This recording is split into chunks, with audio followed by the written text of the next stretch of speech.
Hi everybody, it's Stefan Molyneux from Freedomain Radio. This is my Olympic special. It's true news, brawn, porn, rich dicks on ice. Time for a few sensible, reality-based and cautionary facts about the Olympics.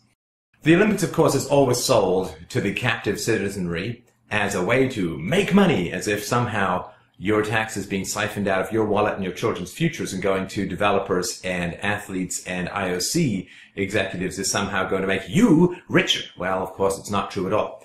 No modern games has ever made a red cent. It costs a staggering amount of money to run Olympic Games, and we'll put some figures up so you can just enjoy them. Now, what they do is they inflate the returns and they deflate the costs. This Enron-style accounting is how they sell the games to, again, the captive citizenry. Past games, past Olympic Games, have been complete fiscal disasters, and people have been paying it off. The citizens of the towns or the cities have been paying off these debts sometimes for decades or more. And, of course, the people who've made the profits are long gone. The athletes are probably in retirement. And still, the hapless people who weren't even born when the games were going on are continuing to pay the debts of the time of playtime for the rich kids of the masters. For instance, U.S. taxpayers paid a grand total of $625,000 in subsidies for the athletes at Salt Lake City. Not the U.S. athletes, mind you, all the athletes. The money from the Olympic subsidies and the charges go to the well-connected. They go to the well-connected. Why does the government do anything? Because it wants to create a splash. It wants to distract the citizenry with the tried and true methods of bread and circuses, welfare and stupid, retarded, dumbass entertainment. And they want to take the money through the creation of an empty-headed patriotic fervor. They want to take the money that is then hoovered out of the citizens' pockets, usually in the future, and they want to give it to the well-connected. So it's all about backroom deals. It's as usual, and this has been pointed out many, many times by some very perceptive left-wing critics, such as Noam Chomsky. And what they say is that things are built at the expense of the public purse and then transferred to private hands for additional profiteering, and that is a very, very common process in this mercantilist, corporatist state fascism that we're currently groaning under, but which fortunately is on its last legs, and hopefully which won't take us with it. Now, I'm always asked to add a little Canadian content, so I will. In Canada, Olympic athletes get about $200 million a year in subsidies. That's quite a lot of money. And, you know, I hate to pull the race card, particularly as I am Casper the Friendly Talking Philosopher, but you say, look at that, was watching the downhill skiing, the mogul skiing. You know, not a lot of brothers out there.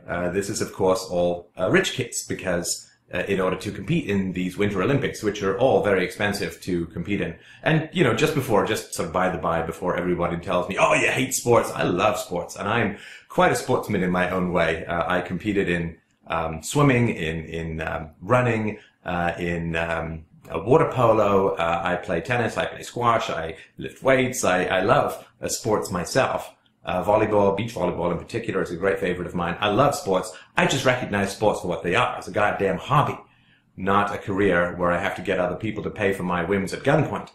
But you see all these kids, and, oh, we all started skiing at the age of 2, and my dad is a ski instructor, and they were able to afford the thousands of dollars a year, and to have the time to jet me all around and build up my career, and they knew how to apply for all these subsidies and so on.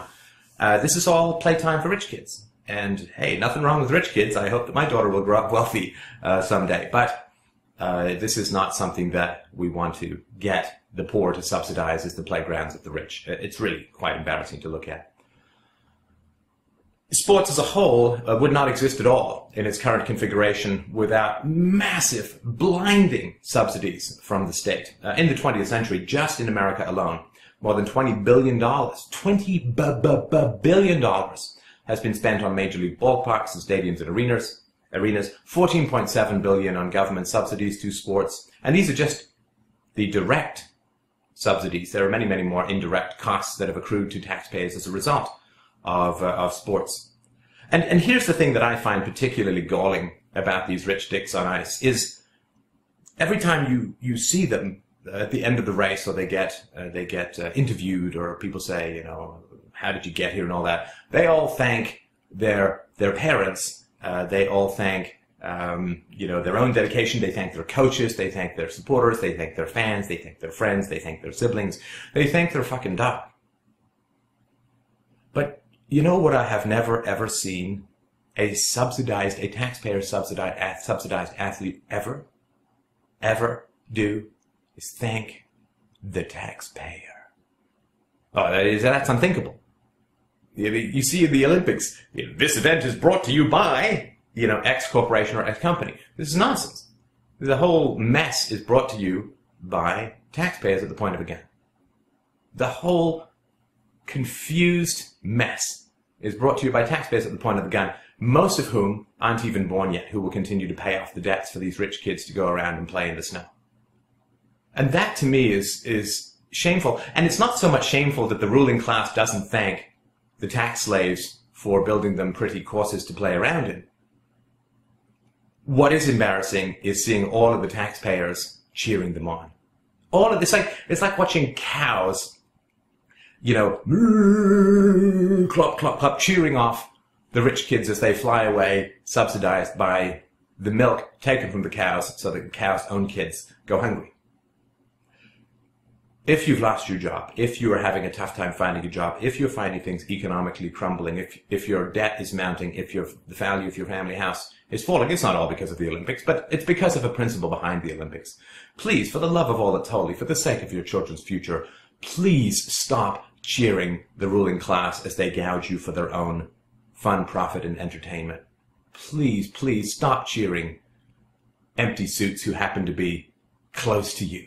Please stop cheering political and geographic proximity, the mere accident of one person's birth over another person's birth. We've got to outgrow this stuff, people, as a species. We've got to outgrow it. We've got to.